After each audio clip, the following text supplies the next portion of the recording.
Then it's Jason. How are you? Hey, Jason, just one thing before we get started. I'm already on the air. So if you don't want to talk to me on the air, then don't. But if you do, that'd be great. I'm live on Twitch right now. So, Yeah, I'd rather have a conversation with you before we decide if we're going to go on air or not, because there's a number of things that I think you don't have quite right. So, want to make sure that we're on the same page. I mean, you say you've sent me a bunch of text messages. I haven't received a single one. If you were texting this number can't receive text messages. And I well, don't see any messages on Twitter either. So I don't know how you've okay, been trying to reach me, but just right now in okay, the live stream on my show was the first time I was made aware that you're trying to well, reach good. me. And I had commented on the video with Douglas Gabriel that you made last night because people who watch Crowdsource the Truth 2 on YouTube had sent that to me. And Mr. Gabriel, as he does frequently, was making a number of, just factually inaccurate statements, things that were flatly untrue, reproducing false information that's been put out there by people who you've been associated with in the past, like Manuel Chavez and Titus Frost, Dean Fougere. These guys are in a regular practice of just, generating evidence and putting it out. For instance, Douglas Gabriel said that my email had been hacked and released to the internet. This is totally untrue. I saw some anonymous post on 4chan or Vote or something like that that said that. It said that Jason's email has been hacked, but there was absolutely no verification of that whatsoever. And the texts that I saw there, the text in terms of the writing that was supposedly my emails, was not any kind of email that I've ever seen before. So I don't know who is doing that or why they're doing that. I presume they're doing it to damage my reputation. I presume they're doing it to damage the credibility of Crowdsource the Truth. But so far, no one at all has presented any evidence of the accusations that have been made against me specifically. And you and Really Graceful, back in June or July of 2017, when I first started working with George, you had a little episode where you were talking about your feelings that I was affiliated with Mossad. It's not you true. know, it was it was actually kind of us just having a laugh because George Webb on that show mentioned Mossad, Well, and that's so that was correct. He did. one He thing. did. George Yeah. Swigert makes up a lot of stories that I have now found are not true, and that's not to say that everything that he says is untrue. He's definitely done a lot of investigating that has led to a lot of things that are true. But see, this is the nature of what's called a limited hangout. If someone appeared on the internet and started telling you that the Tooth Fairy and the Easter Bunny hacked Congress, no one would listen to that person because it's obviously false. But in the case of your friend Manuel Chavez, he'll utilize a technique where he'll show you a very lengthy, very professionally produced documentary about someone who's come up quite a lot. This guy Arnon Milchan, who Right. the quite obviously stupid Douglas Gabriel referenced a lot last night. Now Arnon Milchan he's a real guy. He's an executive in Hollywood. I'm going to answer that later. He's an executive in Hollywood, and I do recall seeing an article in Variety when I was working in Hollywood as a cinematographer and a stereographer. I was specialized in stereoscopic motion picture production, and people can look that up on the internet. I've never hidden that. And working in Hollywood doesn't automatically make you a Mossad agent or a pedophile. There are Well, a lot of honest people that work there, and my work as a stereoscopic cinematographer was very specialized. People can go to the 21st Century 3D YouTube channel or 21stcentury3d.com. I've never hidden any of these things. And if you go back and look at the statements, particularly of Manuel Chavez, he's been very active in spreading the lies. And, months ago, you posted a video that included segments from something that Dave Acton had put up, where Dave is specifically discussing a team of people that he intends to put together. And he specifically says, I forget if he refers to him as DeFango or Manuel Chavez, but it's quite clear that he's talking about Manuel Chavez III, the malicious, malevolent individual who has made it his business to insinuate himself into whatever it is that I'm doing and to try to thwart my progress. I believe because he is specifically paid to do that. I don't have compelling enough evidence to prove that to everyone, but I have a number of elements of evidence that lead me to believe that. I know he's lied about numerous things. So Dave Acton does that video, and I'm sure you recall what I'm talking about, Nathan, where Dave is talking about Manny is going to monitor crowdsource.net or whatever Jason Goodman's website is. I mean, Dave says that in his own words, that Manuel Chavez is going to monitor my site. Every time I post a live stream, whether it's 5 minutes before I go live or an hour or a day, there are 2 viewers that automatically pop up within seconds. Now, most of the people that are legitimate and honest subscribers to the channel are telling me, oh, I'm not getting notifications or whatever. I feel like it's possible that someone with Manuel Chavez's level of sophistication might have some sort of software that monitors my channel as Dave Acton has instructed him to, and that anytime a post goes up, it's ready to record it so he can disseminate it to the variety of hoax channels that he's quite obviously affiliated with. I have definite, irrefutable evidence that Manuel Chavez uses a number of alternative Twitter accounts, which I've referred to as fake Twitter accounts, because the only Twitter accounts that I have are Twitter accounts that are associated with companies that I make it very obvious are mine. There's a 21st Century 3D Twitter account. There's a Crowdsource the Truth Twitter account.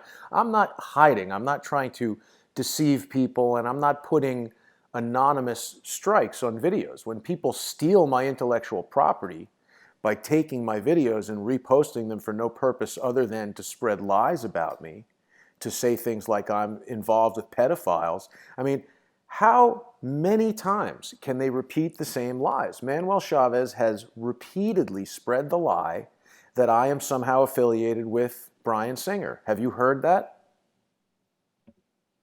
Well, there are a lot of things you said. I just wanted to Have you heard that I am affiliated with Bryan Singer? That I know Bryan Singer? That I have worked with Bryan Singer? That I've been to parties with Bryan Singer? Have you heard that? I haven't seen any evidence of that. Well, there's no evidence of it, of course, because it's never happened. But they've spread it, and they claim that it's evidence. And then you take an irresponsible, inaccurate, foul-mouthed moron like Dean Fougere, who works for a company that's owned by his father, who, when he didn't call me back in the time frame that he said he would, I called the company again that he works at because it's the only publicly posted phone number that I could get for him. And you see, you're telling me you tried to contact me by Twitter, you tried to contact me by text. I didn't get any of those messages. I'm very direct, Nathan. I'm from New York. If somebody does something, I go and I deal with it directly. So I found this phone number for Mr. Fougere at his company. And I had a feeling that he would probably avoid contacting me because I don't consider him an honest, forthright, straightforward person. I think he is a duplicitous, underhanded scumbag who likes to spread lies, who likes to deal with partial truths, who is working for a company that's owned by his father, who he refers to as his boss. I don't think his father is going to fire him from his job because I make a phone call there. And as a matter of fact, I didn't make that phone call to get him fired. I made that phone call because Titus Frost, Dean Fougere, seemingly came out of nowhere. I actually met you and Titus Frost. Do you recall where that was? In person? At the Pizzagate rally or what? At the Pizzagate rally in Washington, D.C. You and I didn't actually engage in conversation. We just were standing in close proximity and we didn't exactly meet. But I did speak with Dean, and I did speak with his fiancée. She was very nice, polite, lovely young woman. He was friendly enough. And so, when I meet people, I also met David Seaman there. And, David was very standoffish. David had Robert David Steele on his program recently. And I contacted David a number of times to tell him, I consider him a quality journalist. And since he gave Robert David Steele a platform to spread lies and misinformation, I'd like an opportunity to rebut. And he didn't give me that. And that's the reason why I've chosen to speak to you right now and essentially give you this interview on Twitch. Because you had Douglas Gabriel on your show last night, and I get it that guests come forward with information, and guys like you and I don't have gigantic staff on hand to vet everything that a guest says. But I can tell you that so much of what Douglas Gabriel says is just patently false.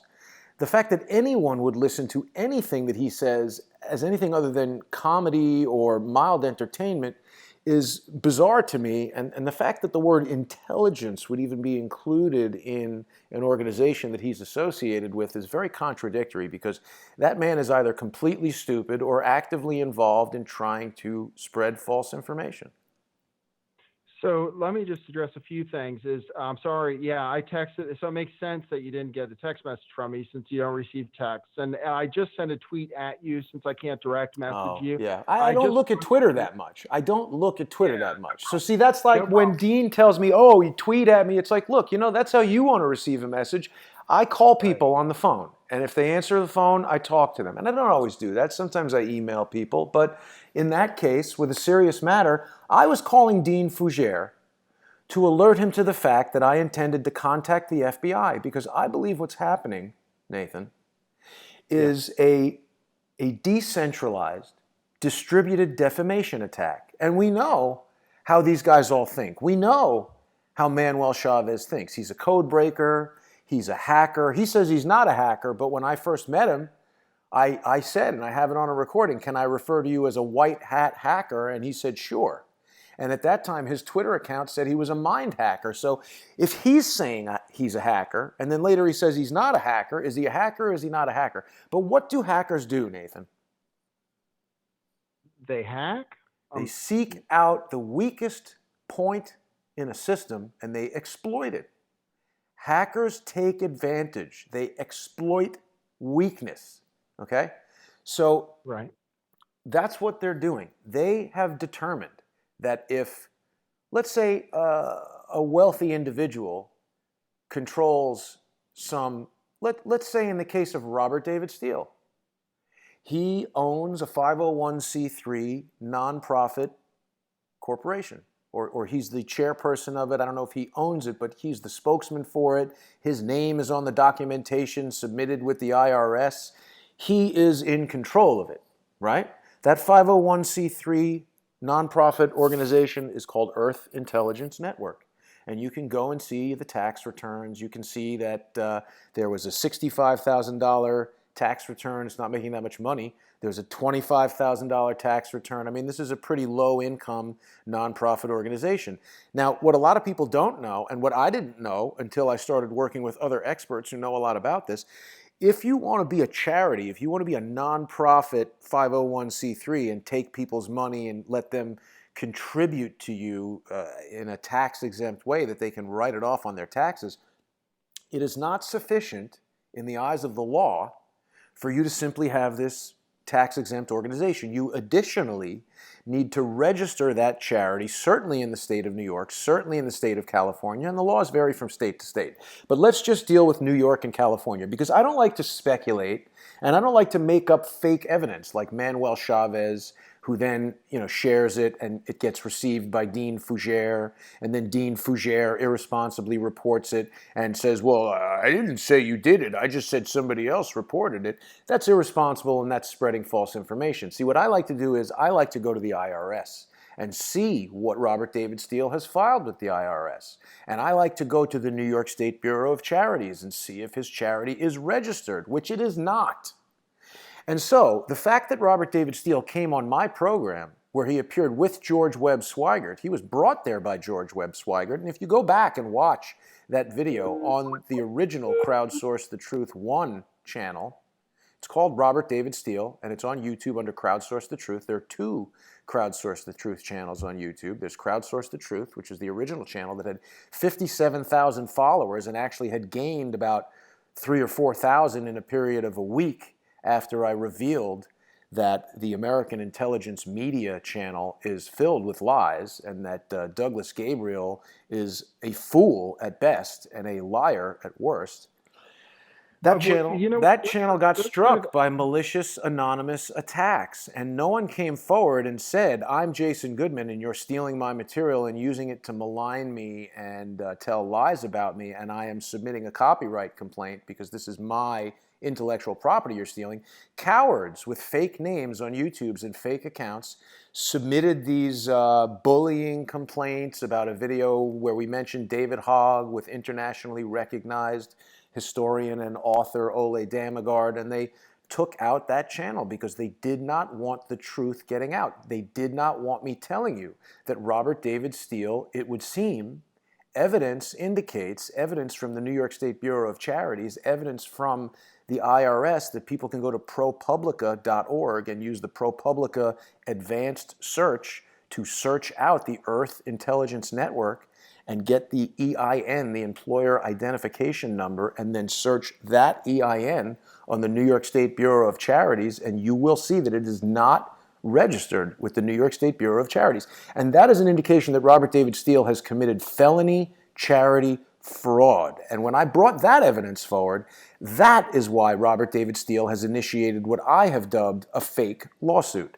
It is a real lawsuit. It is submitted in the state of Virginia in federal civil court, but it is based on fake claims. Okay, so what do I mean by they're real claims? He's written them down, they're real, but they have no evidentiary value. They do not represent actual wrongdoing. They do not represent anything that will go anywhere in court. And I have further evidence to indicate that Robert David Steele has employed, and by that I mean utilized, I don't know if Robert David Steele is paying them or not, but Robert David Steele has utilized a number of agents, apparatchiks, operatives, whatever you want to call them, people like Queen Tut, who I believe to be Susan Holmes. Certainly the police in Fort Collins, Colorado, where she resides, believe she's Susan Holmes. Her son, that was neutralized by the police in a completely justified action when he attempted to murder one of them with an 11-inch hunting knife after they told him 36 times to drop the knife. A situation that is a really sad situation. It would be nice if Jeremy Holmes were not dead. But I personally believe that mental health is a really serious issue. We see that playing out on YouTube every day. Dave Acton, Dave Swigert, I believe, has mental health issues. I'm not an expert, I can't say that definitively, but that's my opinion.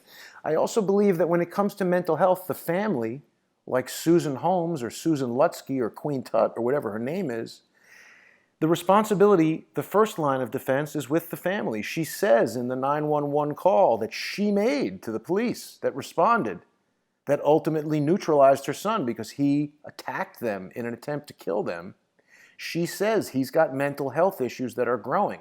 Why didn't she proactively take care of that situation and deal with it before he became a danger to the police and a danger to the public? So Nathan, when I say someone is committing charity fraud, it's not because I've made up evidence, it's because there is evidence.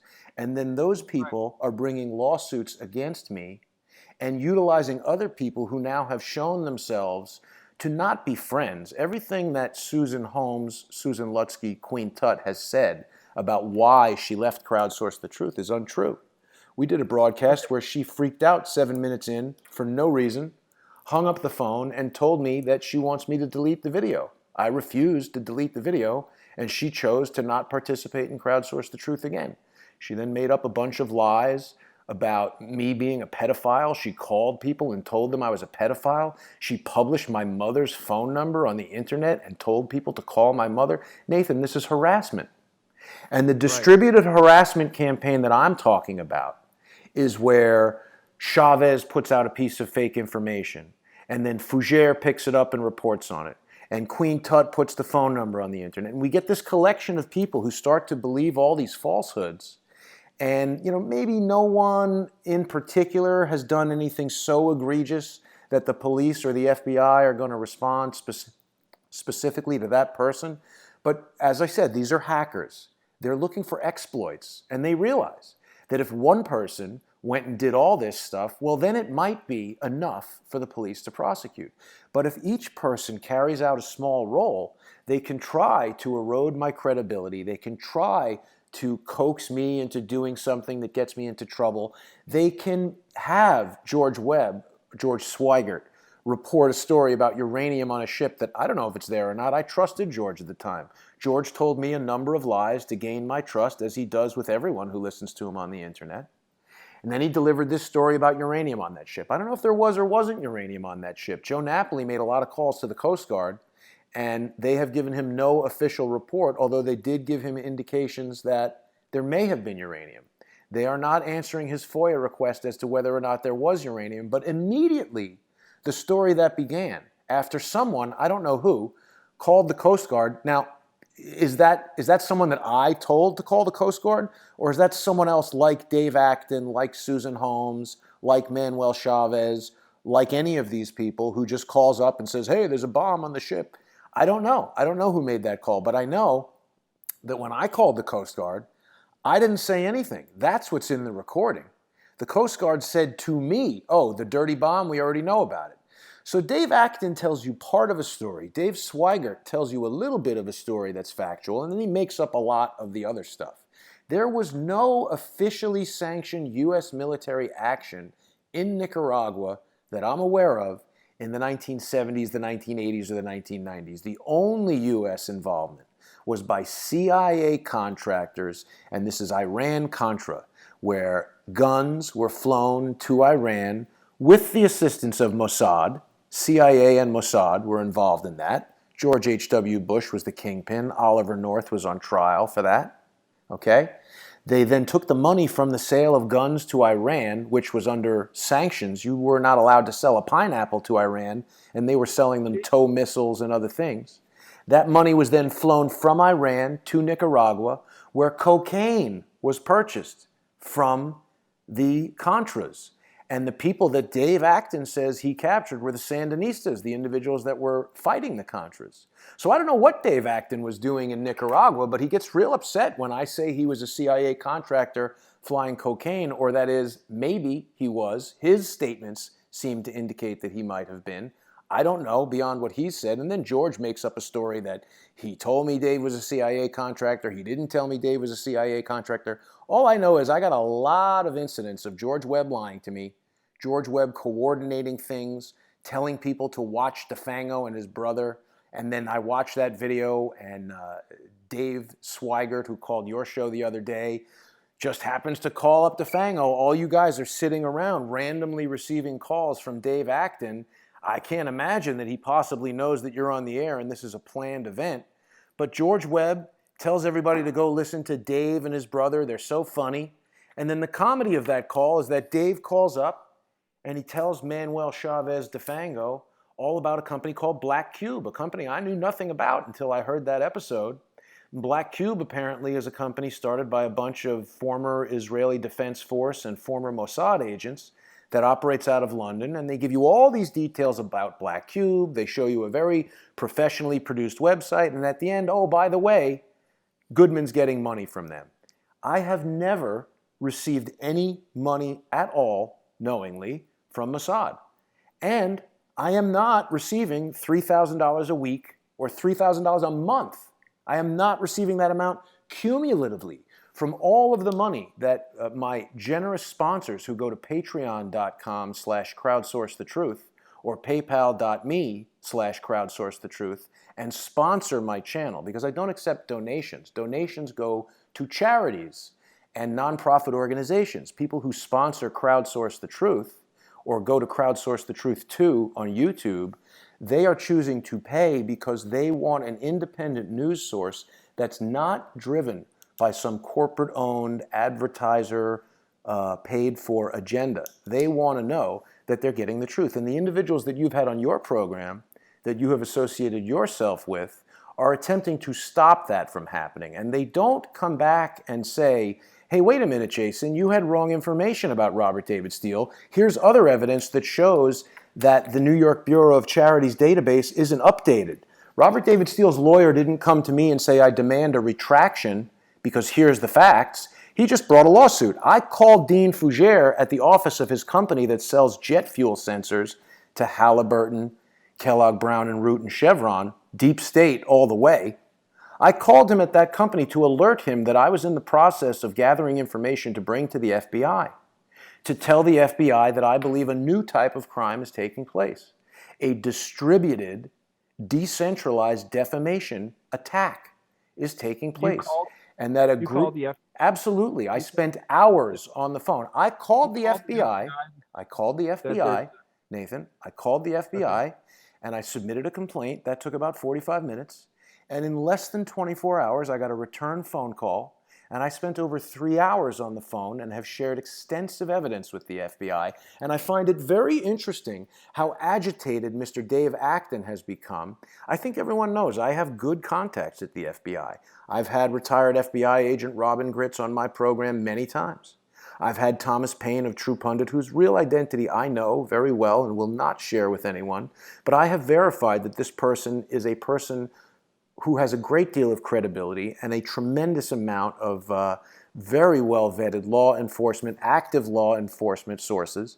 And these people have assisted me and guided me as to what to do with this information. And they've even shared things with me that I'm not prepared to share with you on this program, but that tell me that everything Dave Acton is saying is false.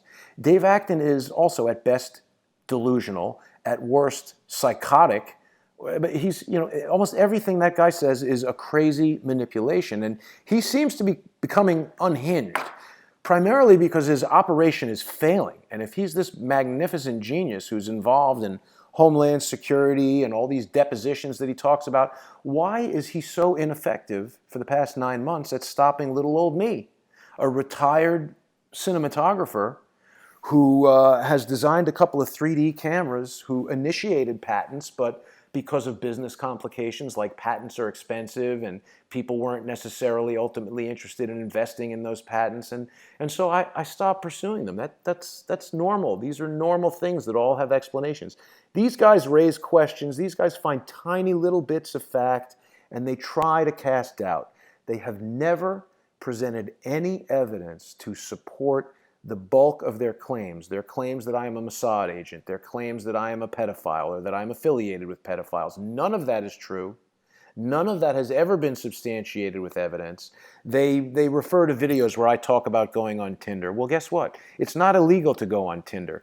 Tinder is a dating platform where there is no contact with anyone unless there is mutually agreed, people know how Tinder works. You're not talking to anyone on there unless they agree to talk to you, and you're not even allowed on there unless you're over the age of 18.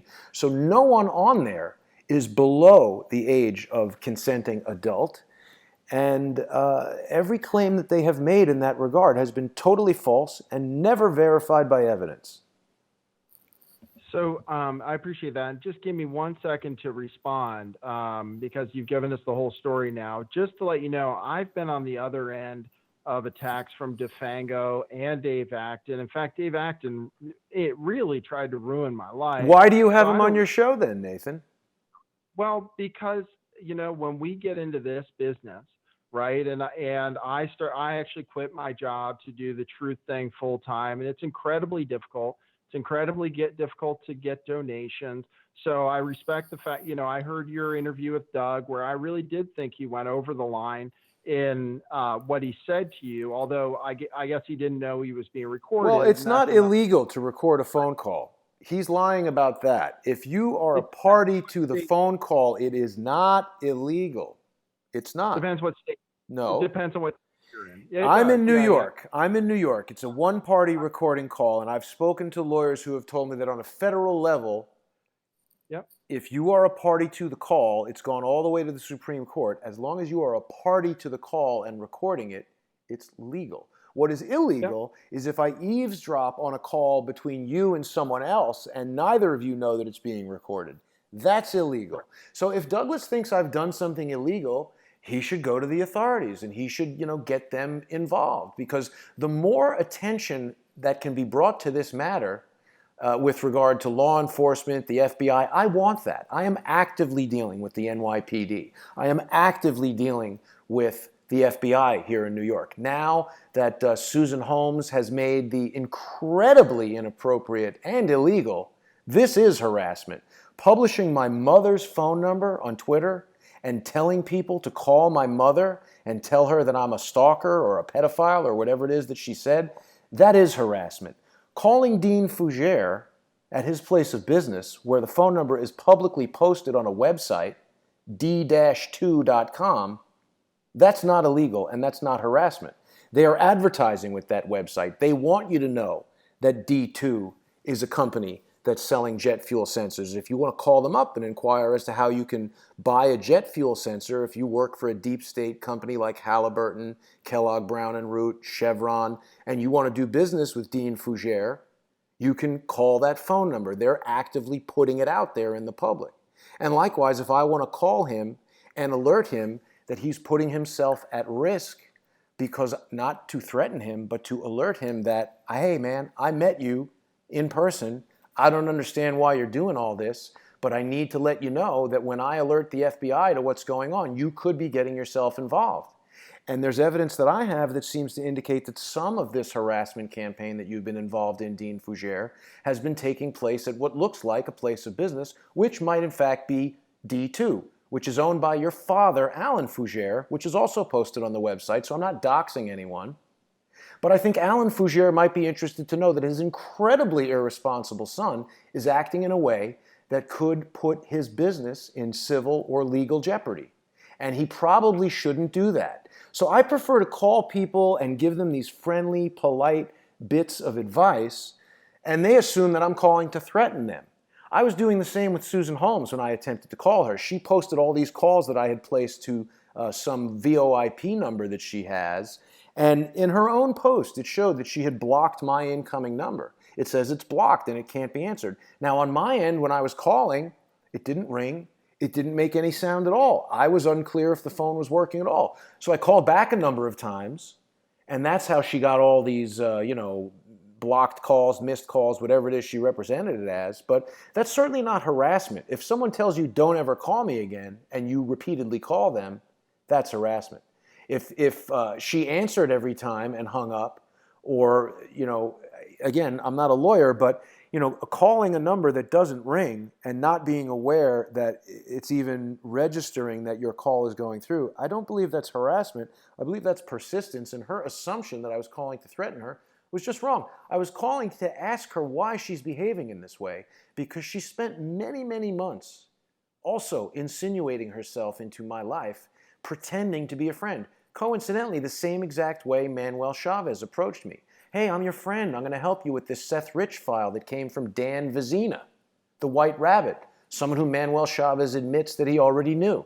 Someone that Patricia Negron and George Webb Swigert had a text message exchange in which they discussed the fact that both of them knew that that was not new material, that had all been released previously. I didn't know that. And even if they mentioned that, it wasn't made clear to me. It was made clear to me that this was material that came from a DNC whistleblower and was possibly a copy of the thumb drive that Seth Rich was trying to distribute. George, he made that the focus of what we were doing. And somehow Manuel Chavez got those text messages out of George's phone. How did he get that if they're not working together? Does that mean they're working together? I don't know. Does that mean Manuel Chavez is hacking people? I don't know. Manuel Chavez has had access to private Skype text messages that I've sent to Dilyana, the Bulgarian journalist. He says Dilyana sent them to him. I say that's a lie. So somehow these things are happening, and they're happening in a way that is being done to try to reduce my credibility, to try to make people think that I'm lying. Douglas Gabriel told you yesterday that my emails have been hacked. Well, that's wrong.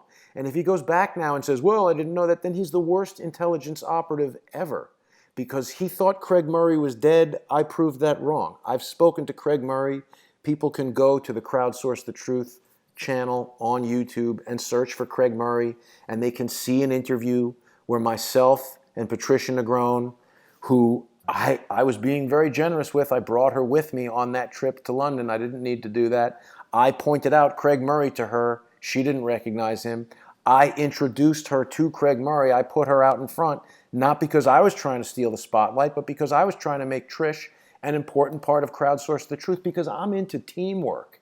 I'm into integrity and building a team. I've done a number of startup businesses, and I understand the importance of team. All of these guys that you're having on your show, Douglas Gabriel and Dave Acton and Manuel Chavez, these guys are into trying to hide things and lie about things and destroy integrity. And they use lies and deception to do that. And they are all scumbags and cowards. Right. Well, okay. So let me get a few words in here, Jason. I appreciate what you told me. First of all, like I said, I've been on the other end of attacks by DeFango. I frequently say that he is a liar. I think he plays these ARGs or he's LARPing, whatever you want to call it. So I've pointed that out. Been on the other end of attacks by Dave Acton. I've had people call my father and tell me I've had files sent accuse me of elder abuse. I've had people email. That's probably coming from Dave Acton. Okay, so listen. So I sympathize with what you think you're going through. If you Google my name, and you could do this right now, I just did it earlier on my show. If you Google my name, Nathan Stoltman, the second result is Lift the Veil, Nathan Stoltman, Jew, Mossad, actor exposed. And I'm not even Jewish. Yeah. See, so that's what they're trying to do, is fill the internet with garbage about you. Right, right. So this is, okay, so we got into this business, right? And this is what we should expect if we're telling the truth.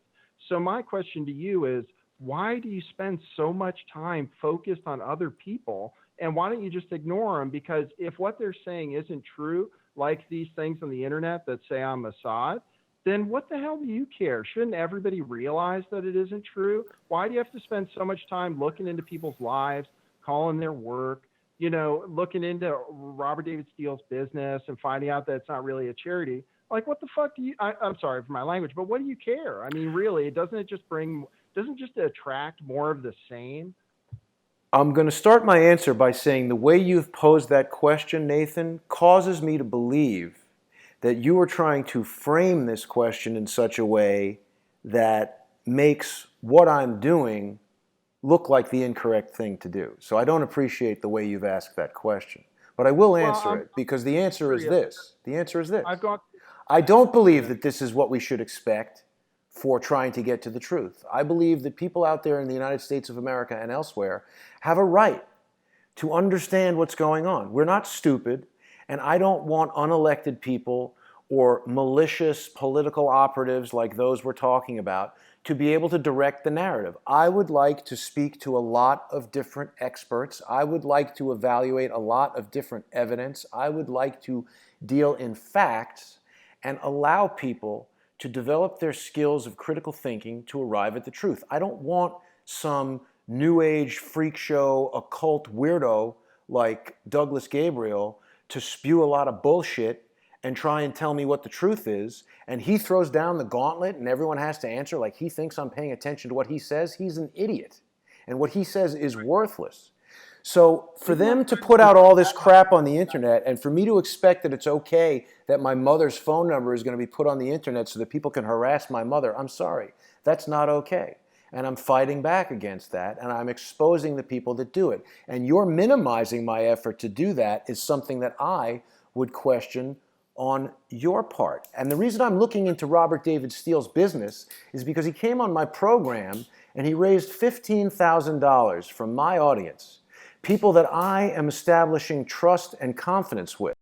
And he compromised that. And I don't like liars, and I don't like crooks. And Robert David Steele is a liar and a crook. He's lying on the regular. He's involved in charity fraud. His lawyer has not presented me with a demand for a retraction, which in fact, actually, that is what I was also calling Dean Fougere for, to let him know that I'm getting law enforcement involved, that I'm exploring my legal rights, and that I demand an apology and a retraction from him. The same thing I did with Jake Morphonios when he presented non-evidence to quote-unquote debunk John Cullen. John Cullen may well have been full of a lot of malarkey. That's very possible. But that doesn't mean that Jake Morphonios can show a caller ID on his phone and say, oh, the Saudi Arabian embassy told me that the Crown Prince of Saudi Arabia was in Jeddah on October 1st. So that proves that you're wrong. No, it doesn't. It just proves that Jake Morphonios called the Saudi Arabian embassy. He didn't play a recording of the call in the way that I did. He didn't get testimony from Joe Napoli in the way that I did. Both of those pieces of actual evidence said to me that the Saudi Arabian embassy never gives out specific information over the phone about the royal family. You have to submit a request in writing, and they respond within days, and we don't yet know what that response will be because they haven't given it. And Jake Morphonios went on with his lies to say that he had news articles to corroborate this information, and when I asked him to present them, he refused.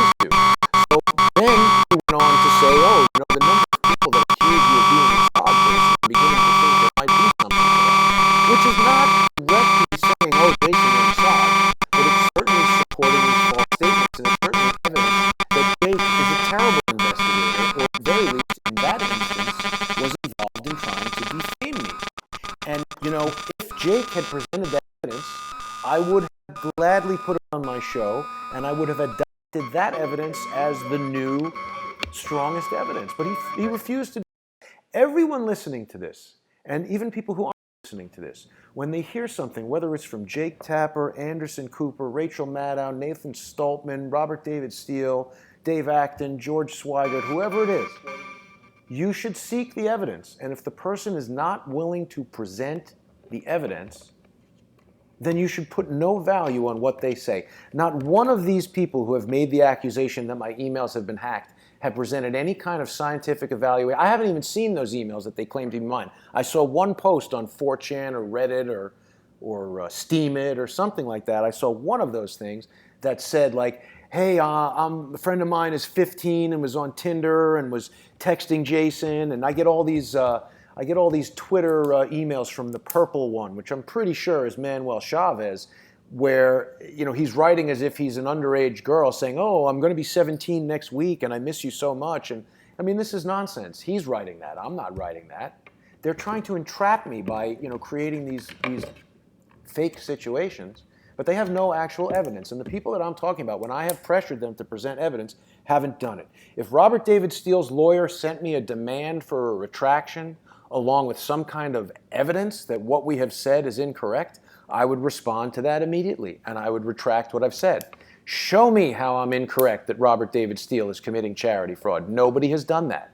And I've checked it again. I've checked it frequently. He is still not registered. So the reason I'm all up in his business is because if you come to my people and steal money and lie, I'm not going to allow that to stand.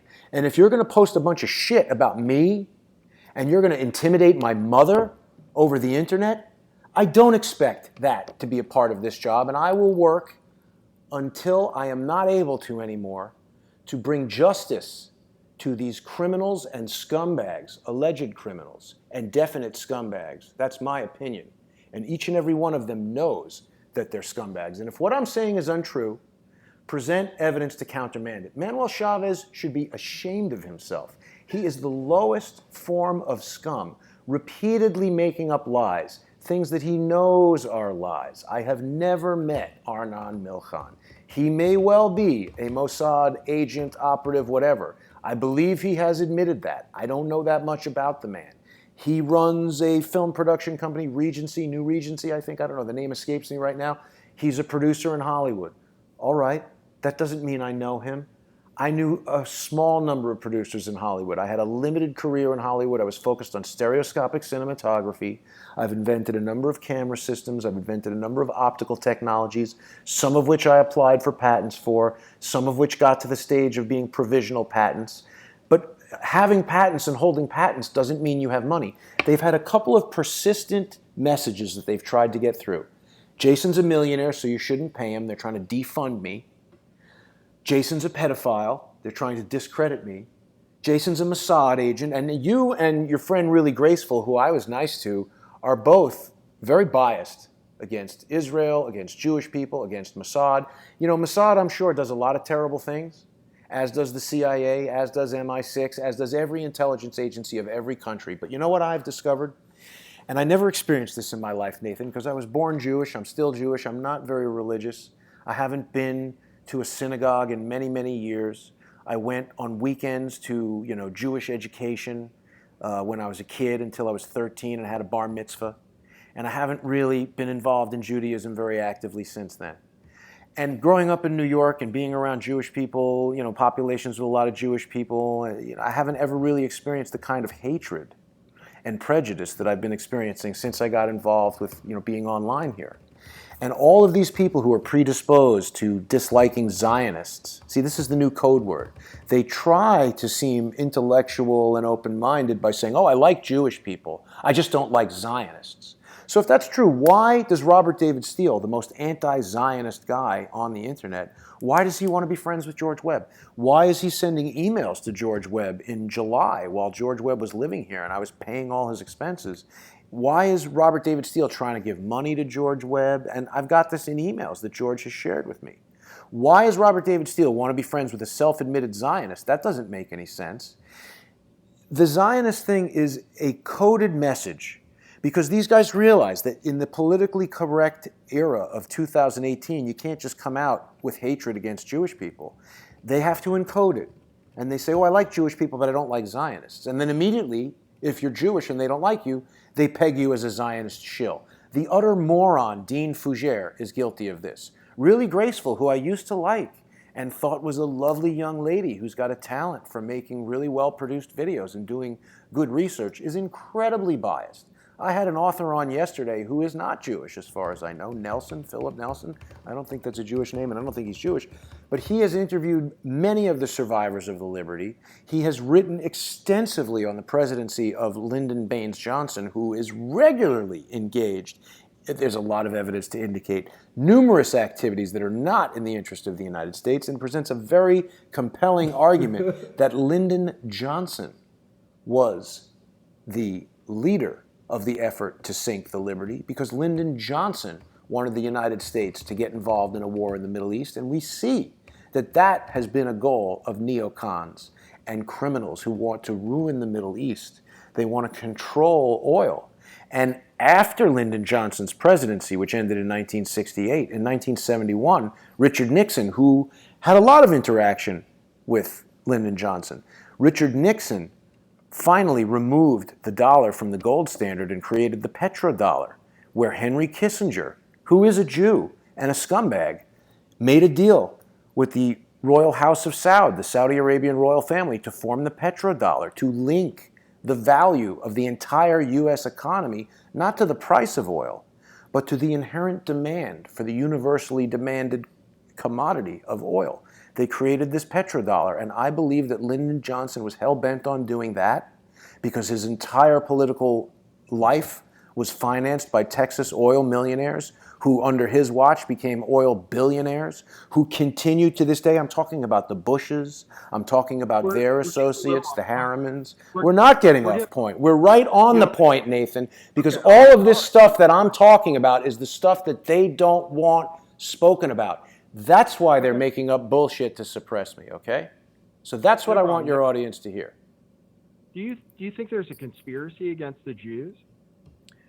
I don't think there's a conspiracy against the Jews, but I think there are a lot of people who have an inherent dislike for Jews, because I think that ignorance is a thing. And when someone is ignorant, all that means is they don't know about something. They are ignorant of the facts related to that. And because in the United States today, Jewish populations are mostly concentrated in cities like New York and Los Angeles and Miami and San Francisco and Chicago. If you go to Mississippi, or if you go to Montana, or if you go to Oklahoma, there's far less Jewish people there than there are in New York. I mean, does that seem correct to you, or is that incorrect? Yeah, Where did you grow up, Nathan? Where did you grow up? I'm from the Washington, D.C. area, so a lot of Jewish people there. A lot of Jewish people. And stuff. Right. Yeah. So you're not necessarily ignorant of Jewish people, but it's the same thing. If you've never been around black people, maybe you don't like black people. If you've never been around Christian people, maybe you don't like Christian people. If you've never been around Chinese people or Mexican people, there's a lot of people who are xenophobic. They're afraid of things that they're alien to them, that they don't know about, and it's just sort of human nature, you know? I was on a movie one time where we shot in Montana, and myself and the director were the only two Jewish people on this movie. And it was a very small town in Montana, and we stayed in this motel that was owned by a family. The whole crew from the movie stayed in the whole motel, and they also owned a restaurant. We were in the restaurant. And the last night of the movie, we had a rap party, and somebody put on Rapper's Delight, and I started breakdancing. I grew up in New York, and when I was a kid, I knew how to breakdance. And people couldn't believe it. People were like, oh, Jason breakdancing. And the owner of the bar said, who was not a Jewish guy, he was a guy from Montana, who had never met any Jewish people before myself and this director. The owner of this bar said to the director, man, I didn't know Jews could dance like that. And the director got really pissed off. And he came over to me and he said, damn, I can't believe this guy, Ron. We've spent thousands of dollars in his place, and he would say some hateful shit like that to me. And I said, you know what? I'm not upset by that. I like that. Because I had become friends with Ron also. And I feel like what we were doing is we were helping him shed some of that ignorance. he had a preconceived notion about what Jewish people were and what Jewish people did and did not do. Now, I'm guilty of this as well. The other day I said, oh, there are no 6'8" Jews. That's not true. There probably are somewhere some 6'8" Jews. But generally speaking, Jewish people have married and procreated with other Jewish people. And usually, you know, a lot of people can look at me and know that I'm Jewish, so I think we all agree that there are, in general, certain physical attributes that are shared among Jewish people that identifies, and being 6'8" is generally not one of them, okay? So let's put that aside. This guy, Ron, Yeah. I felt happy that I opened his eyes to the fact that Jewish people are like everybody else. And if you're ignorant of that, or, you know, if you're pissed off that you think Jewish people run Hollywood or Jewish people, you know what? There were plenty of Jewish assholes in Hollywood. I didn't have a great time in Hollywood. People stole my ideas. People stole credit. You know, I got screwed on deals where I didn't get paid. Jewish people, not Jewish people. I got screwed on a deal, a movie I made in Dubai. Those guys weren't Jewish. So I'm just saying, Okay. you know, people have a lot of preconceived notions that aren't always correct, and I get very disappointed in someone like Really Graceful when I watch her videos, and she's obviously intelligent, but she's ignorant of a lot of things, and she's got a predisposition to be hateful towards Jewish people, and she wants Israel to be responsible for everything. What would be the strategic motivation for Israel to attack a U.S. ship in 1967 when they were so dependent financially and diplomatically on the relationship with the United States? Why on earth would they do that? To draw the United States into a war that they had essentially already won? It doesn't make sense. It makes much more sense that a traitorous, treacherous criminal like Lyndon Johnson, who was pivotal in the assassination of Kennedy, pivotal in the assassination of Martin Luther King, pivotal in the assassination of Robert F. Kennedy, pivotal in the false flag operation in the Gulf of Tonkin that created the Vietnam War. It makes much more sense that that criminal scumbag would create another false flag to draw the United States into a war in the Middle East so we could have political and military influence there and take over the oil fields, which is something they've been hell-bent on doing for the 50 years since then, and finally they have. Do you think it's possible that people could be critical of you without being anti-Semitic? And, Yes. and maybe it doesn't have anything to do Absolutely. with the fact that you're Jewish? Absolutely. Yeah. But when someone Do says, you- oh, I think you are Mossad, I say the only reason you could think that in the total absence of evidence is that you've got a predisposition to think that someone who's Jewish is Mossad. And that, to me, indicates a predisposition to total ignorance and, very likely, a dislike of Jewish people, which without, oh, Semites are Arab or whatever. What I was saying to Jake when I said that he's an anti-Semite was based not only on that statement, but on all of his blatantly anti-Israel statements, all of his other idiotic crap that he has said. The first time I ever interacted with Jake was I sent him an email when I was a patron of his channel, and I remained a patron for months after he made this moronic comment. He was talking about Rahm Emanuel, who is definitely a scumbag and definitely Jewish, and his brother, Ari Emanuel, who is also a scumbag and also a Jew. He's talking about how Rahm Emanuel was yelling at some guy in the golf club or the gym locker room or something, and Rahm Emanuel is naked man yelling at another man. And that's an embarrassing, shameful, weird situation. And Jake said something to the effect of, can you imagine being yelled at by a naked Jew? Well, what does that mean? Does it add some higher degree of shame that you're being yelled at by a Jew? I mean, Jake is an ignorant guy. Jake is a guy who failed to show any evidence when he made a claim. Jake is a guy who then went on to make a bunch of videos where he also miscategorized 4 text messages that I sent to him over the course of 4 days demanding a public retraction.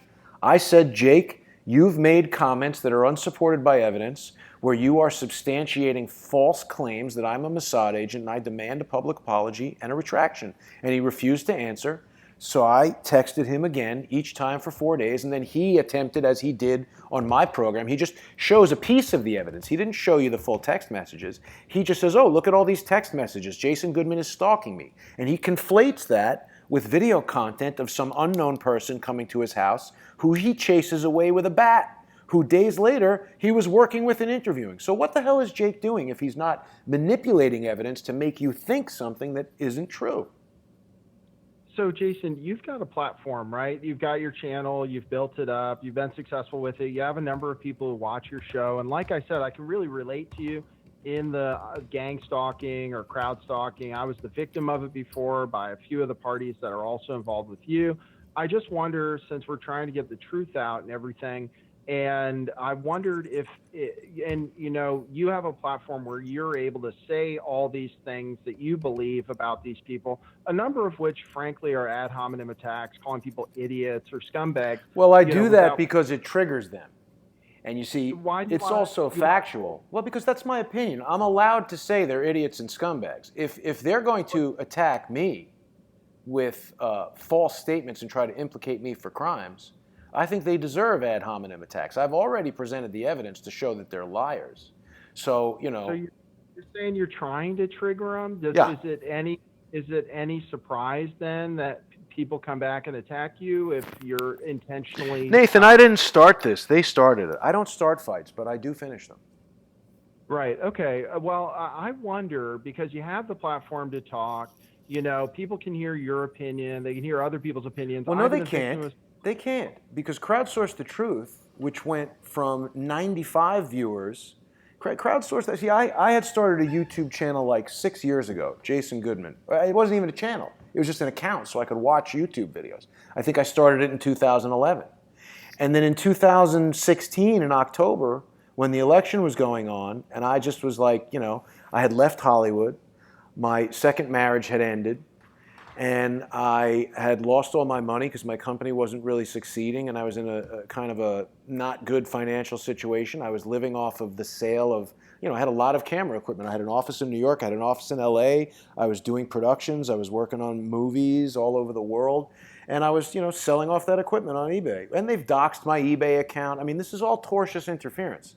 This is all people who are maliciously trying to prevent me from earning money. What is that? If I can't earn money and I can't buy food and I can't pay for my home, what happens to me, Nathan? I become homeless and I die. That's the ultimate incarnation of this. So these people have declared war on me. They're trying to ruin my life. So I'm going to present facts that show that they're committing crimes, and then I'm going to choose to call them fucking scumbags, because that's what they are. Because anyone who would do that, anyone who would call up the hospital where I am going to try to meet with my friend Quinn Michaels, who is in the hospital, whether it's because he's a smoker or whether it's because some other thing happened, the guy was in the hospital with a life-threatening condition. And you know what? Life is difficult. Quinn's had a difficult life. He doesn't have a lot of family around. And when I heard that he was in the hospital with this really serious condition, I thought to myself, man, it was like December 20th or December 21st. I was like, man, Christmas is coming up. The guy's sitting in the hospital there, not in his town, no friends around, no family around. How would I feel if I was in that situation? I'd feel terrible. And I said, you know what? Plane ticket to New Mexico was like $300, $400. I was like, I could do that. I could make that work. I had some Marriott points. I went and stayed at a hotel, was cheap over there. And I went to see Quinn. And people were calling the nurses station at the hospital and telling them that I was there to kill Quinn. Who does that, Nathan? Who but a low-life scumbag does that? What is their purpose? What is the benefit of doing that? How are they helping Quinn? How are they helping mankind? By telling a lie to a nurse. To do what? To hurt Quinn. To hurt me. To get me in trouble. Do you know that Dave Acton has sent anonymous emails from the spoliation department at mailbox.org to law enforcement in South Dakota, law enforcement in New York City with false claims? This is someone who is committing crimes, and that's his MO. That's what he did to you. This is how he likes to operate. He thinks he has experience with the government. That man should be in jail. He is a danger to the people around him. He appears to be psychotic, in my opinion, and I don't know what his problem is, but he is making up false information to spread to the public. He somehow knew that Quinn Michaels was in Vaughn, New Mexico. How did he know that, Nathan? Unless he or someone who's communicating with him is following Quinn. Quinn was shocked to learn that Dave Acton Swigert knew his location, because I didn't even know his location, and I had just left hanging out with him in South Dakota. He and I were in close communication every day. Quinn's become a very close friend of mine, and I speak to him all the time. I care about Quinn. I don't want anything bad to happen to him. He's a nice guy. I don't want anything bad to happen to anybody. I want the people that we're talking about to meet justice, and whether that's going to jail or strict financial penalties or losing the ability to do the malicious acts that they're doing, I want these things to happen. So ad hominem attacks. I mean, do you expect me to be nice to these people that are actively trying to take away my money, to take away my property? Why do you think Robert David Steele has a $15,350,000 lawsuit against me? He's talking about triplicate damages because he thinks this is a conspiracy. I think he sent Susan Holmes, Susan Lutsky, Queen Tut to me to tell me lies, to try to gain my trust, so that she could plant these lies to try to get me to say things that Robert David Steele feels he could defend in a civil suit and then claim I did it out of malice and in defamation. But even if the things that she told me and that we have said are not true, which incidentally, the charity fraud piece I found on my own, I don't believe he intended for me to discover that. And that is huge because he's got real legal jeopardy over that. And that has him very scared. I know you're going to hear this, Robert David Steele. Why have you not addressed your ongoing charity fraud, Robert David Steele? You are committing charity fraud according to evidence that I have found and shown again and again. And if there's evidence to show that I'm incorrect, Robert David Steele, Stephen S. Biss, your lawyer, bring it forward. Show me the evidence and I will run a retraction within 24 or 48 hours of being notified officially, which I have not. But I believe that Robert David Steele sent this conspiracy to me. So he thinks he's worthy of triplicate damages, but yet his tax returns indicate he hasn't earned more than $65,000 in the past 5 years. So his lawsuit should be for $190,000, not $15,350,000. And furthermore, Nathan, there's something else very interesting about this fake lawsuit from that real idiot Robert David Steele. He's now, because they were trying to serve Queen Tut, which I'm surprised he didn't try to serve Minnie Mouse on the lawsuit or the Easter Bunny, but he tried to serve Queen Tut, a woman believed to be Carla Howell, which that doesn't make sense because in the very first phone call that Queen Tut placed to me, she said that Robert David Steele will know exactly who she is once he hears this phone call. And Robert David Steele submitted a strike to YouTube removing that video from the channel, which someone has done to the video I put up on the Crowdsource the Truth 2 channel on YouTube just yesterday, a video revealing the sinister psychological operation of George Webb Swigert and his affiliates. Someone submitted a strike on that video. And it's right when I mentioned Dan Vizina, the White Rabbit. It's a privacy strike because they think I'm revealing his private information. They think he's a confidential source and I'm doxing a source. Incorrect. Dan Vizina is an infiltrator and a liar and someone who came to me with false information, very probably working in coordination with Manuel Chavez with the specific intent of giving me bad information to make me look stupid. Probably had viruses on there. I got a virus on my computer after I dealt with that thumb drive. They were trying to make me look stupid. They were trying to have it, to control people's perception of Crowdsource the Truth so that they say, oh, they put out bad information. They put out a virus. So I suspect that Robert David Steele named Carla Howell, the woman known as Queen Tut, expected to be Carla Howell because he knew that that's not who it was. And what it did is it left this little sort of back door in the lawsuit where they've just exercised this earlier this week. They have now submitted a motion to amend the complaint. Do you know what that means, Nathan? Tell me. Well, that means that because I answered the first complaint pro se, without a lawyer, I'm defending myself, which costs no money. Even though they've tried to misrepresent that I had some kind of plan to make Trish pay for a lawyer, I never told Trish to pay for a lawyer. I just told her I didn't want to involve her in my legal defense because she's a separate entity, a separate person, an adult woman who can make her own decisions and I have no responsibility to. I've never been legally affiliated with. I've never been romantically involved with. And by the time the lawsuit came around, I no longer trusted her because she put out an expletive-laden Twitter rant admonishing George at a time that it made absolutely no sense, and it put me in a very compromised position of having to either break ties with Trish and create this appearance that, oh, Jason's fighting with George, he's fighting with Trish, he's fighting with everybody, or to stick with Trish, essentially backing up these ridiculous general claims that, oh, you're a fraud, George, and fuck you, you're an asshole. I mean, George may be a fraud, but just making that general statement, that doesn't help. When I accuse George of things, I accuse him of specific things. George told me and Lee Stranahan that Cy Hirsch was his mentor. He told us that at a dinner with Lee Stranahan. Cy Hirsch has no recollection of ever speaking to George, and he is sharp as a tack. I met with him personally in his office, and he reiterated to me twice he has no idea who this George Webb person is. George lied to me about that, I believe, unless George and I and Cy Hirsch sit down and Cy Hirsch says, you know what, I do remember you now. I was mistaken. Unless George can do that, showing me all the phone calls with Cy Hirsch's phone number, well, go share that evidence with Jake Morphonios. I don't care how many times you placed calls to the guy. There's no recording of the call. There's no, here's an email from Cy Hirsch to me where we're communicating. There's no Cy Hirsch saying, yeah, sure, George. I remember George. There's none of that. So that's not evidence. That's a fake, misleading piece of evidence.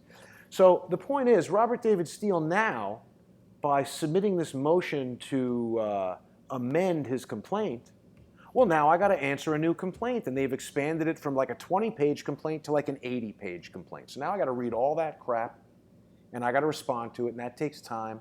And what they really want is for me to hire a lawyer and start spending thousands of dollars, because what are their objectives, Nathan? Defund, discredit, disrupt. This is what they're trying to do. Everything each one of these individuals is trying to do is motivated towards that goal. What I'm trying to do is I'm trying to have credible witnesses, CIA whistleblowers like Harmon Wilford. Do you know that no other news outlet in the world has ever revealed Harmon Wilford's story? Have you watched America's First Refugee on Crowdsource the Truth, or now on the new Crowdsource the Truth 2 channel on YouTube? I haven't seen it yet. You should watch America's First Refugee. Harmon Wilford is America's first refugee. I gotta answer that call, but Harmon Wilford is America's first refugee. You can see it on periscope.tv/CS The Truth. You can see it on gab.ai. You can join the Crowdsource the Truth Facebook group and watch it on Facebook Live, or you can watch it on Crowdsource the Truth on YouTube, or Crowdsource the Truth 2 on YouTube.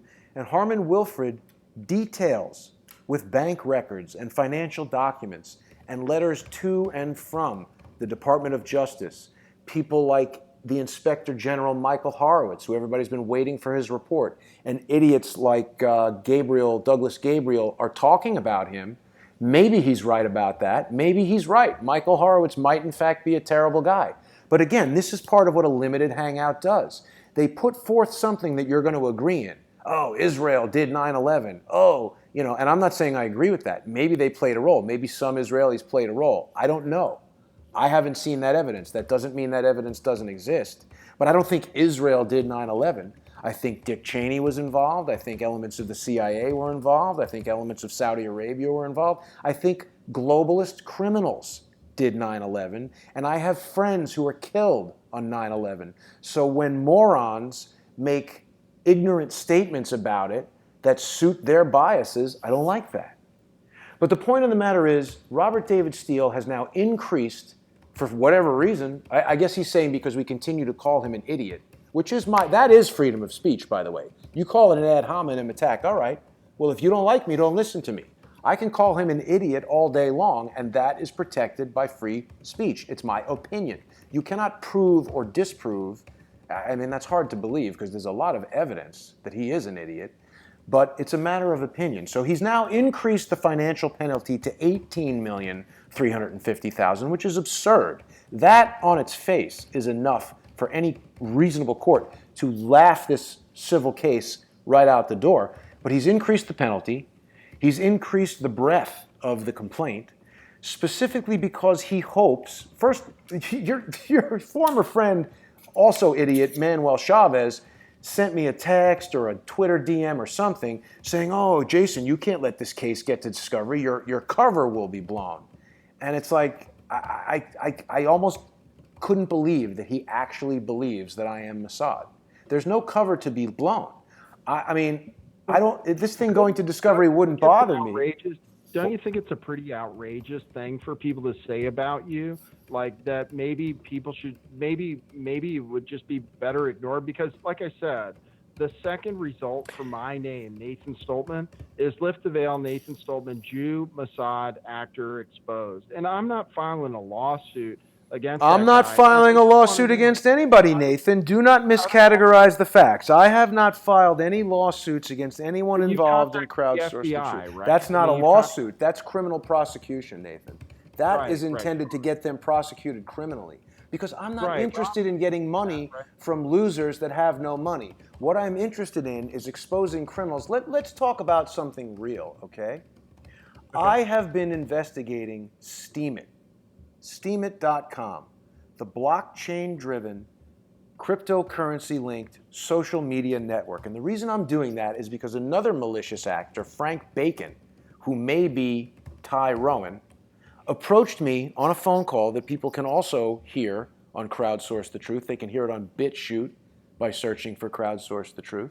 They can hear it on YouTube by searching for Crowdsource the Truth. Frank Bacon called me up and said, oh, I used to work for Robert David Steele. I introduced George to Robert David Steele. All of these guys are revealing their connections. They're revealing that they're working together. They're sharing each other's information. They're using this collectively. This guy was so adamant that I get on Steemit, and he tried to explain to me how Steemit earns money. And when I asked him, that doesn't make sense to me. How does it make money? Is anybody paying money into it? Is anybody advertising? Where does the money come from? He didn't have a good answer. So I think I joined Steemit, but I didn't really post too much on it. And the more that I have explored Steemit, the more that I have spoken to financial experts about the premise of Steemit, the more information I'm getting that seems to indicate that it could be a scam. And when I say it could be a scam, I mean, yeah, sure. People have made money from it now. It's 2 years old. It would not work if everybody lost their money right away. But the point, I believe, is to falsely build up the value of this Steem dollar currency by tightly controlling the way this scam network operates. And we've already seen it happen. I've demonstrated it on my channel. They claim it's a censorship-free platform, but that's not true. Frank Bacon, Titus Frost, Boris in Taipei, who I believe is Manuel Chavez, have all joined together in a very small collective, but that's a collective. That's 3 people conspiring to do something, to downvote my video. And they write it on there themselves. They say, I am downvoting this video in retaliation for a downvote that you did the other day. Now, they might say that's the etiquette of Steemit, but I say to the FBI, this is evidence that they are collaborating, that they are conspiring. I downvoted something on Steemit that said Jason Goodman is Mossad, deep throat CIA resource, and they're going to say, oh, well, we have confidential resources like you do. Well, you know what? I no longer use those confidential resources. Everybody that I use that's presented to the crowdsourced community as a confidential source, I know their true identity. I've met with them. If any legal fallout should happen, I have a high degree of confidence that I know exactly who these people are. And I learned that because dealing with people like Susan Holmes, who told me she was Susan Lutsky, who Stephen S. Biss and Robert David Steele think is Susan Lutsky, but the cops in Fort Collins, Colorado, where she resides, they think she's Susan Holmes. Someone submitted a letter to the court claiming that she was some 81-year-old woman. Sorry, what does it matter who she is? I haven't. Why are you saying, no, I'm not going to let that statement go. What does it matter who she is, Nathan? Because you know what? That says to me that you're trying to make a statement in support of their agenda, that her identity doesn't matter. But it does matter, Nathan, because she's misrepresenting who she is. She's misrepresenting who she is, and that is pivotal in allowing Robert David Steele to submit this motion to amend the complaint, which is intended to tie me up, to get me to do more legal work. I can't tell you how many people call me with the friendly advice of I should just hire a lawyer and handle it.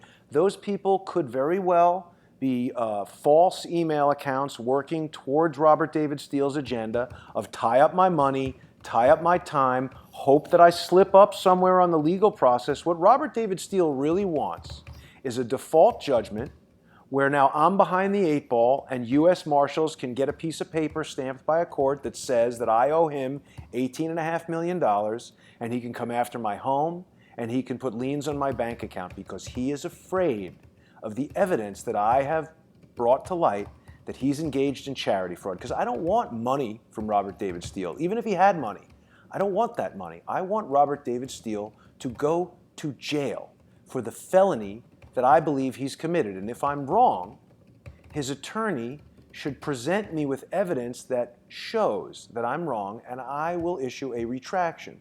But the fact that 9 months have transpired and none of that evidence has surfaced, I believe is a strong indicator that I'm exactly correct.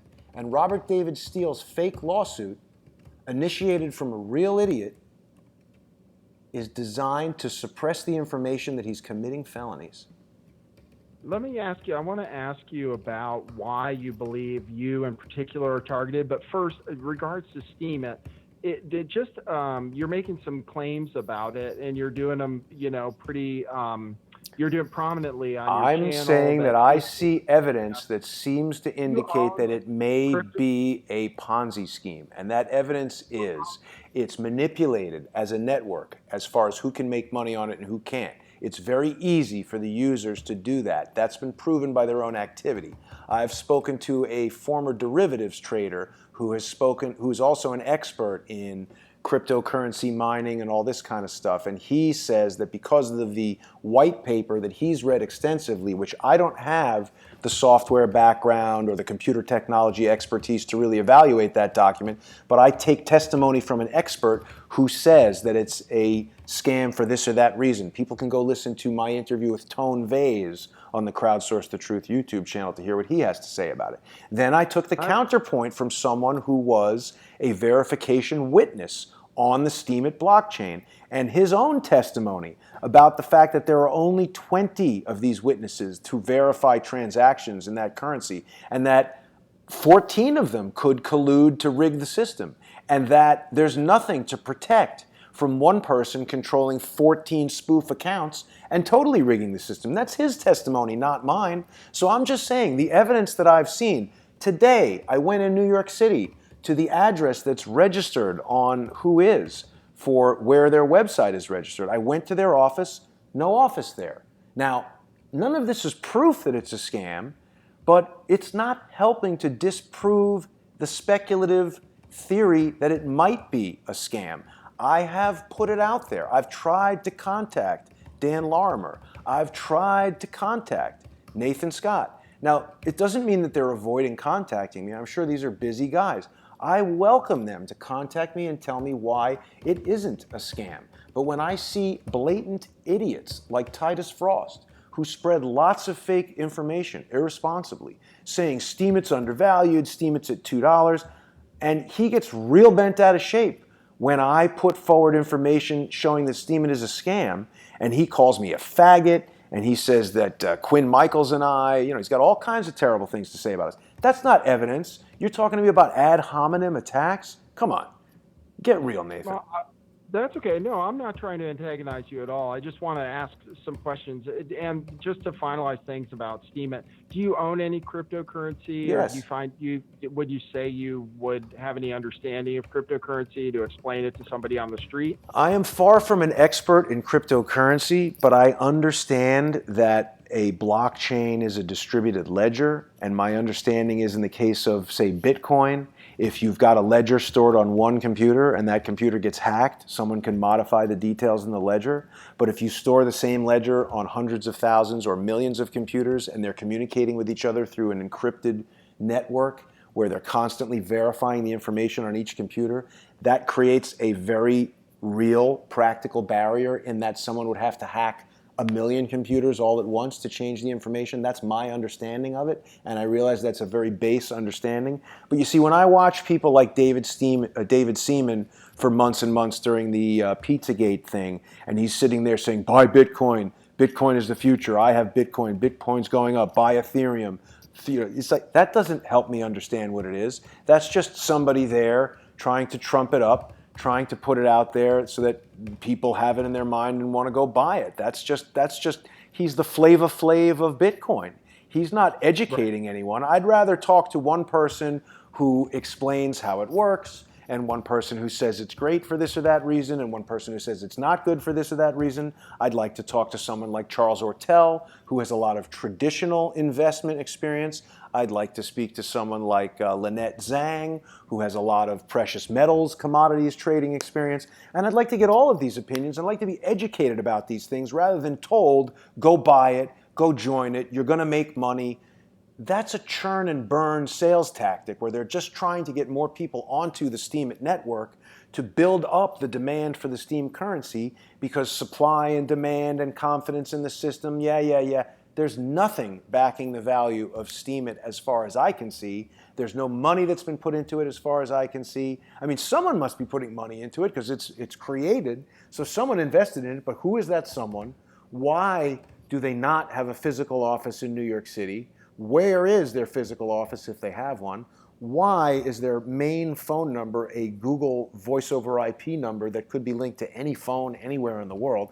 You know, none of this is proof that it's a scam. And I'm not saying that it is a scam. I'm saying I've seen an overwhelming amount of evidence that gives me tremendous pause when it comes to Steemit, not the least of which are the malicious individuals that seem to be very active on there, that themselves are spreading false information on there. And I believe they've also invented a new category of crime, which is indelible per se libel. The deliberate act of putting false information about someone onto a blockchain where they know it is extraordinarily difficult to delete.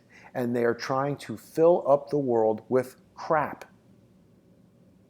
So I've heard, and as far as Steemit goes, it's sort of like this. You say, what backs it? I mean, we could ask what backs the U.S. dollar, and yeah. What backs the U.S. dollar is the demand for petroleum around the world, and the United States government forcing other countries to purchase oil, to buy and sell oil only in U.S. dollars. All of your listeners, Nathan, should go and look up petrodollar. What is it? If you're in China, right. Well, no, it just changed this week. China now is using yuan to purchase oil. That's going to have a tremendous impact on the U.S. economy. But prior to this week, okay, if you were in Mexico, if you were in Saudi Arabia, if you were in, name a country, Addis Ababa, Ethiopia, whatever, you needed U.S. dollars to buy oil. And if you were selling oil, you had to accept only U.S. dollars. And everybody needs oil to run cars and airplanes and heat and power plants and all that kind of stuff. So that is a commodity. Oil is something that everybody wants, just like gold is something that everybody wants. Gold used to back the U.S. dollar, and then Richard Nixon decided he wanted more bombs to drop on Laos and Cambodia and Vietnam. So he said, forget it. We're just going to start printing dollars, and people have confidence in the United States, so we'll do that. And Henry Kissinger said, you know what, Dick?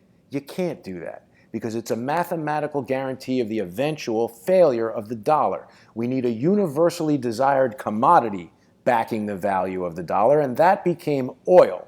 And that, I believe, was Lyndon Johnson's purpose. That was part of his goal. The Trilateral Commission, the Council on Foreign Relations, all of these, think tanks or fraternities or whatever the hell they are, that are these, unelected shadow government entities who are the ones who anoint individuals to become president. They wanted to control the economies of the world. And are there Rothschilds in there? Sure. Are they Jewish? Sure. Is this a Jewish conspiracy? I don't think so. I'm not getting any of that money.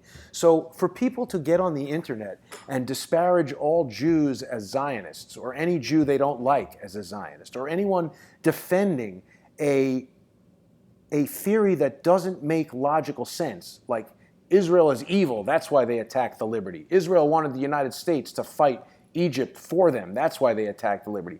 That is not true at all. The United States in 1967 wanted Israel as a strategic partner in the Middle East because Israel is a democratic country where women can walk around wearing pants. It's not a democratic country anymore. They just passed a law to Sorry, I misspoke. Point I'm making is it's a country that offers religious freedom, it offers equality to women, and in the Middle East, it is a country that is most closely aligned with the values of the United States. You're not allowed to beat up your wife.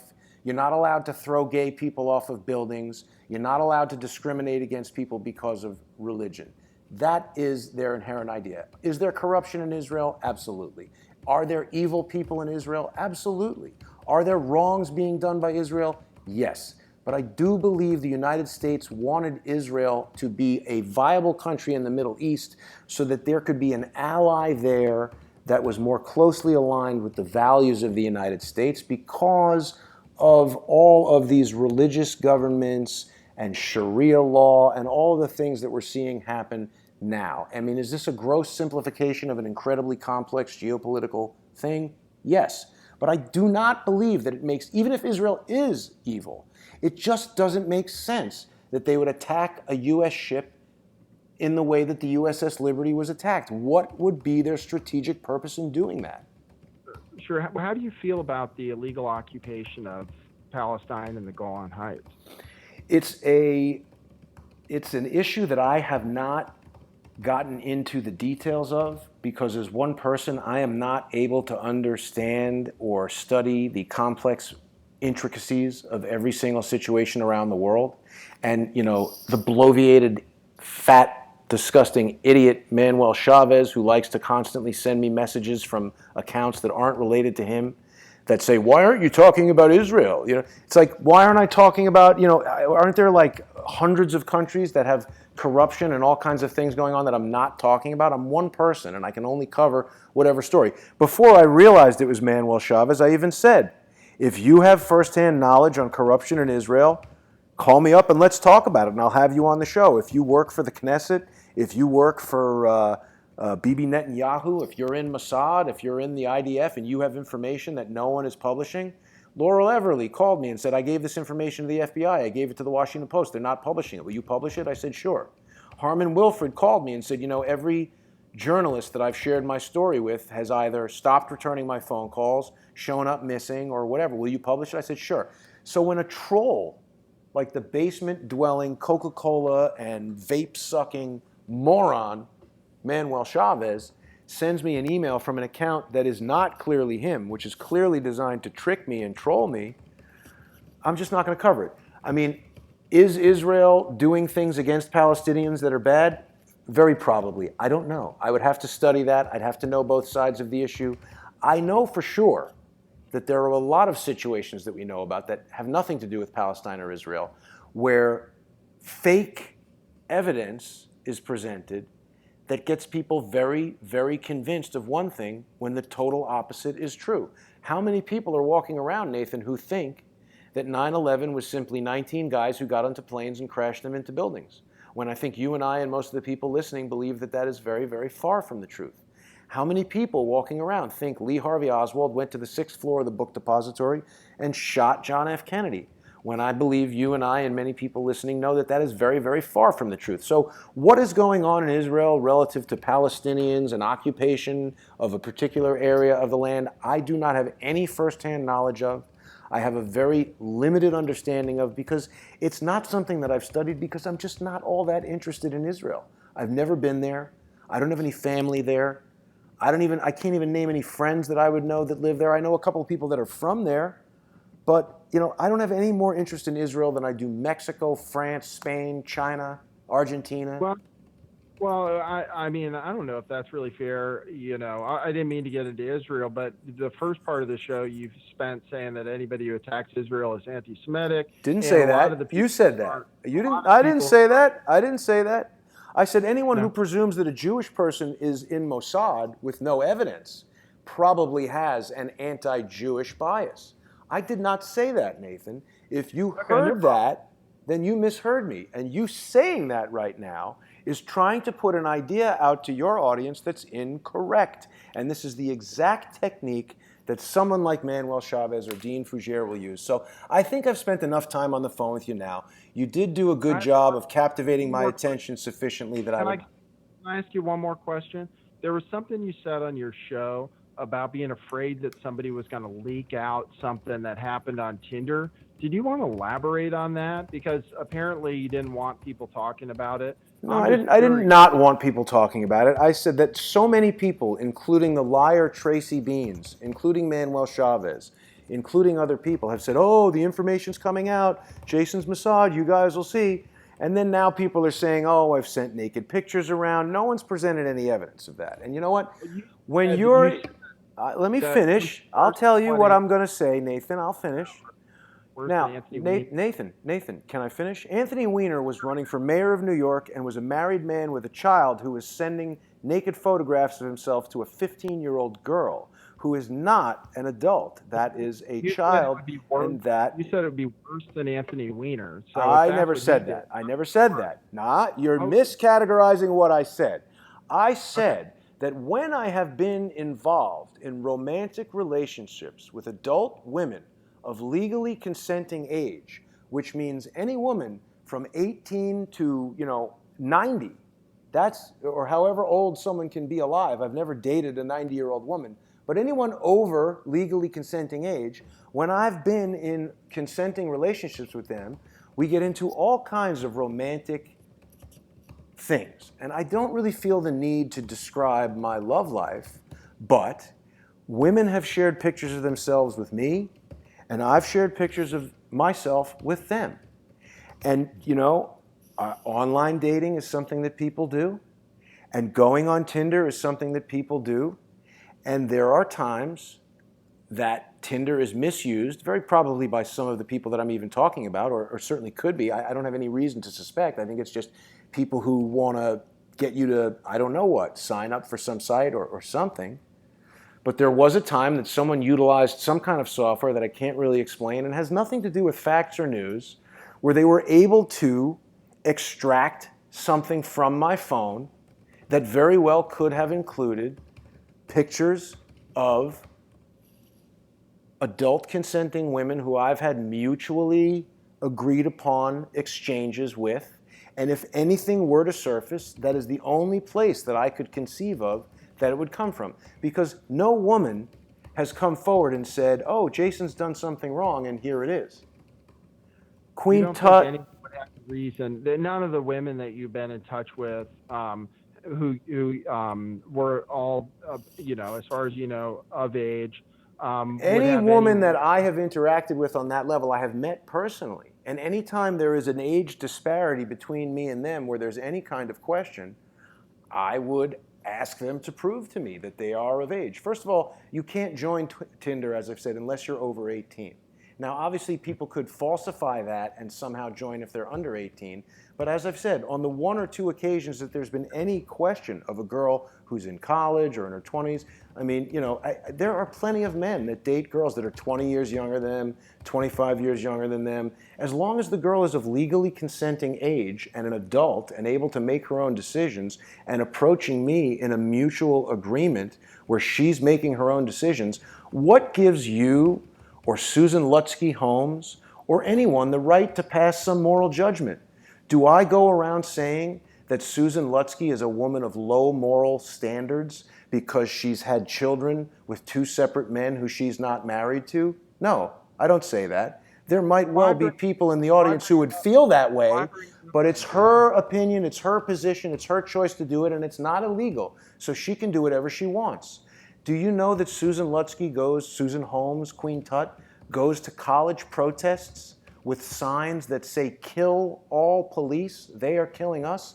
So she thinks that people in college are old enough to receive instructions to commit murder and that they're emotionally mature enough to process that, but they are not, in college, 20, 22, they're not old enough to determine if they want to be in a romantic relationship with another adult. That's what she would have you believe. I mean, frankly, this is all nonsense, Nathan, because unless I've done something illegal and people have evidence of it, delving into my personal life and passing moral judgment over it is useless. Because I'm sure each of us have done things that someone else would object to morally. I see you smoking a vaporizer on camera. I don't morally object to it. I just think it's not classy. Well, I've sent dick pics. I mean, I'm willing to admit it. If you're sending them to adult women, there's nothing wrong with it. There's nothing wrong with it. I agree with you. Just saying, it was kind of, you kind of brought it up on your show. So I think what Queen Tut said, whatever her identity is, without having some kind of very, very hard evidence was very inappropriate.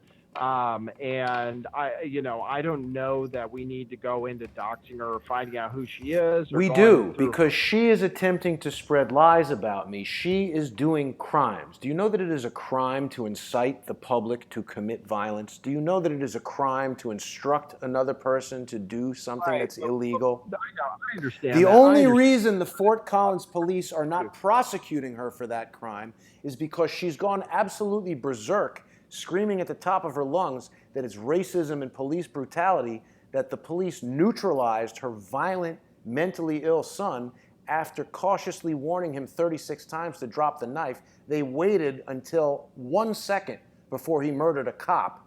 There was no racism involved. There was no police brutality involved. They acted totally inappropriately. She is an unhinged danger to the public, and she should be incarcerated. That's why I expose who she... What it has to do is she is involved, I believe, in a conspiracy to commit fraud by allowing Robert David Steele to perpetuate this frivolous lawsuit. She has submitted a false document to the court claiming that the identity of the person in question is someone other than who it is. She's done it knowingly. She's done it anonymously. She's gaming the system. She's wasting the tax money of the people of Virginia, and she is a disingenuous, dishonest, malicious liar who needs to be exposed and brought to justice. That is why I'm doing it. Is there anyone in the community of people who do shows on YouTube that you would be willing to get along with? I mean, Nathan, that's a stupid, loaded question. Like every other question you've been asking, virtually every question. You've got an agenda in this interview, and there are plenty of people who I get along with who appear on my show all the time, and your viewers can go to YouTube and they can subscribe to Crowdsource the Truth 2 on YouTube, because the first channel with 50... How long did it take? How many subscribers have you got on your biggest Lift the Veil channel, Nathan?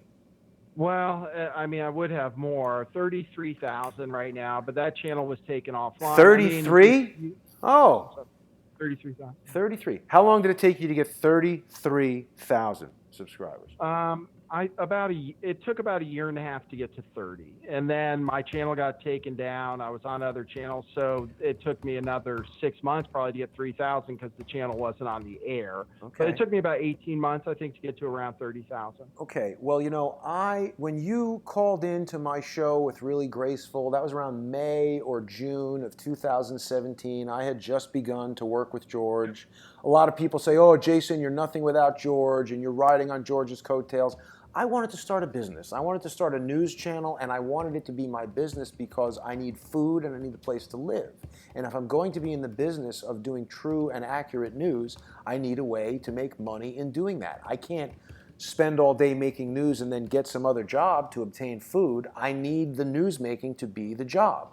So I said, gee, you know, I've got a lot of digital production skills, and I know cameras, and I know production, and here's this guy George who's got a really unique open source investigation style very similar to what I want to do, and maybe if I join forces with him and I provide money in terms of he can live at my place so he doesn't have to rent a hotel room, and I pay for travel and everything, this is how you form a business. You have a mutual exchange of value. I pay for things, he helps me build the following, and we work together, and I built a following. But you know what? When George left, I began to build even more rapidly. And in less than a year, I got to 57,000 subscribers. And in fact, in a week, I got more than 3,000 or 4,000 subscribers, and it looked like it was going to continue that way until malicious, anonymous individuals submitted dubious complaints to videos on the channel and deliberately took it down. And I object to the policies of YouTube that allow such activity to happen. I do not agree that people should be able to have anonymous accounts on YouTube. If you want to use YouTube anonymously, you should be able to do that only by watching. I believe that if you want to generate content on YouTube, either in the form of videos or text content in the form of comments, you should have to let everyone in the community know who you are. Because just like people, citizens in the United States, not anonymous entities whose locations are unknown, citizens of the United States are protected by the Constitution. You are protected in freedom of speech, but I am also protected. I have the right to face my accusers. I do not think it is constitutional for someone to anonymously accuse me of something and not even tell me what that accusation is, and for me to receive a penalty. I disagree with that policy, and I am also working to change that policy because cowards act anonymously when they're trying to damage people. You know, when people are anonymous because they're trying to protect themselves and reveal some corruption, that's different. You know, when someone anonymously releases false information about me, they're not doing the right thing. If they have evidence, they should release it. If they're making up, faking, whoever it is that released this thing and said, oh, this is Jason Goodman's email, they know it's not my email. I mean, somebody else might get it and be like, well, I didn't know. Douglas Gabriel, the unintelligent American media, he might think it's my email, but that would indicate that he is a moron and he is unable to evaluate raw intelligence. Because someone who is actually an intelligence operative would look at it and say, well, how do you prove that this is Jason's email? Where's the IP address it came from? Where's the header? How do you know? Where's a picture of him associated with this email? This is just some bullshit that somebody took out of Microsoft Word, posted on 4chan, and said it's Jason's email. What's the next news? Nathan, I'm out of time, man. This is boring. You've got an agenda, and I've told you all you need to hear, and I think I've answered most of your questions. You've been really nice to answer my questions. I appreciate you calling in. I appreciate you coming on the show. I just wanted to ask questions that other people are thinking and not so much have any kind of agenda myself. Okay. There's just a lot of people that have a lot of questions. Here's what I'll leave you with, Nathan. Opportunity to answer. If anybody presents you with anything, whether it's about me, whether it's about Donald Trump or John Podesta or you or Manuel Chavez or Dave Swigert or George Webb Swigert or Susan Holmes or Robert David Steele or what's his name, Douglas Gabriel, the first thing in your mind should be, how do you know that? Where's your evidence of that? Where did you get that? Is it possible that there's some other explanation for that? Like when I went to the Steemit office, and it's a post office box facility with no offices in there, that doesn't mean that doesn't prove that Steemit is a scam. It doesn't. It doesn't prove anything other than there's no actual office there. That becomes an element of evidence.